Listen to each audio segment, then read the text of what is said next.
Hello everyone, welcome back. In this video, I'm going to show you how to withdraw the cash with your Zilch card in 2026.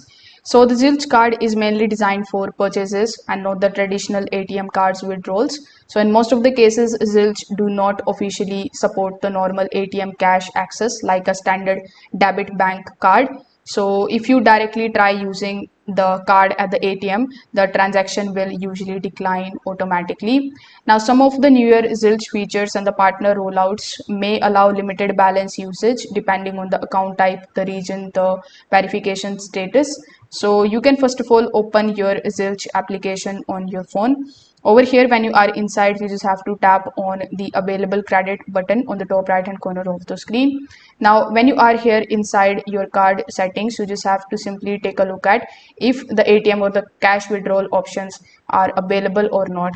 If the cash option or the cash withdrawal or the ATM options are missing, it means that the feature is not enabled on that particular account. So I hope this video helped you understand this. Thank you.